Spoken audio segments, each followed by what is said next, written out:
कोकणातील प्रत्येक अपडेट जाणून घेण्यासाठी आजच माझे कोकणच्या सोशल मीडिया प्लॅटफॉर्मला लाईक, फॉलो आणि सबस्क्राइब करा। रत्नागिरी जिल्ह्यातल्या गुहागरमध्ये प्रधानमंत्री आवास योजनेत घोटाळा झाल्याचा धक्कादायक प्रकार उघडकीस आलाय। गुहागरमधील गिमवी गावातला हा प्रकार असून गिमवी ग्रामपंचायतमध्ये गावात वास्तव्यास नसणाऱ्या व्यक्तीला घरकुल मंजूर होऊन खात्यात पैसे वर्ग करण्यात आले। प्रत्यक्षात मात्र संबंधित लाभार्थी मुंबईत स्थित असल्याची तक्रार ग्रामपंचायत सदस्यांनी केली आहे। ग्रामपंचायत सदस्यांच्या तक्रारीनंतर तालुका प्रशासनाला जाग येऊन संबंधित लाभार्थ्याकडून पैसे घेण्यासाठी प्रशासनाकडून हालचाली सुरू करण्यात आल्या। चुकीच्या पद्धतीने घरकुल मंजूर करणाऱ्या अधिकाऱ्यांवर कारवाईची मागणी आता गुहागरमधील गिमवे गावातील ग्रामपंचायत सदस्यांनी केली आहे। या प्रकरणावर बोलण्यास गटविकास अधिकारी आणि ग्रामसेवक यांनी नकार दिल्यामुळे कुंपणच शेत खाते का असा सवाल आता नागरिक उपस्थित करतात। मी गिमवी गावामध्ये माझं एक घर आहे। त्या घरासमोर संतोष शंकर आगरे यांची जागा आहे व त्यांना घरकुल योजनेमध्ये म्हणजे पंतप्रधान आवास योजनेमध्ये त्यांना घर मंजूर झालेलं आहे। परंतु त्यांचे घराचा जोथा दुसऱ्या ठिकाणी तिथे कुठलेही घर नाही आहे आणि काही नसताना त्यांना ग्रामपंचायतीने घरकुल मंजूर केलेले आहे आणि त्या घरकुल मंजूर केलेल्याचा गैरफायदा घेऊन ते नको त्या ठिकाणी म्हणजेच माझ्या येण्या जाण्याच्या रस्त्यात मुद्दाम घर बांधण्याचा प्रयत्न करून मला नाहक त्रास देत आहेत। तरी जो काही हा शासनाच्या निधीचा जो गैरफायदा केला जात आहे त्याच्यावर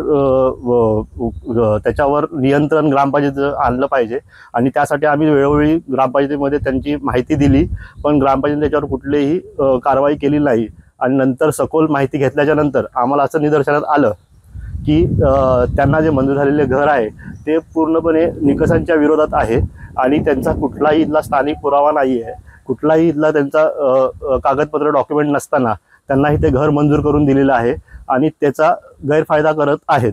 मी सध्या 4 वर्ष एक ग्रामपंचायत सदस्य म्हणून कार्यरत आहे आणि येथे काम करत असताना पंतप्रधान आवास योजनेमध्ये 2016च्या यादी अंतर्गत काही गावातील जे गरजू व्यक्ती आहेत त्यांची घरकुल पंतप्रधान आवास योजनेअंतर्गत यादी मंजूर करण्यात आली होती।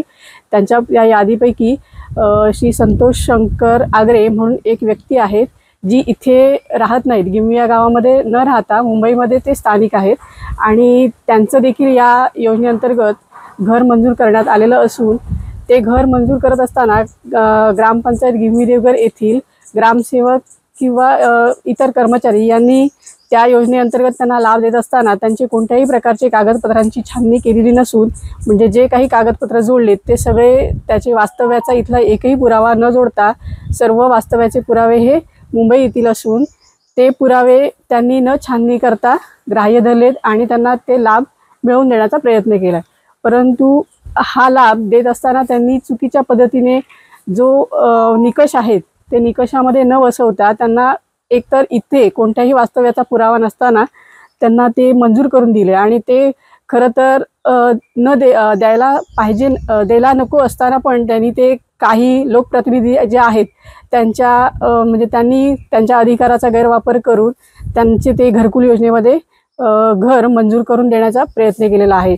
तर हे जे चुकीचं कामकाज चालू आहे त्याच्यावरती मी वेळोवेळी मासिक सभेमध्ये हा विषय मांडलेला असताना देखील तेथील ग्रामसेवक यांनी उडवाउडवीची उत्तरं मला दिलेली आहेत। परंतु हे मी खूप वेळा त्यांच्याकडे म्हणजे पुराव्यांच्या संदर्भात मागणी केली होती की हे पुरावे ग्राह्य धरले जातात का, परंतु त्यांनी उडवाउडवीची उत्तरं दिली।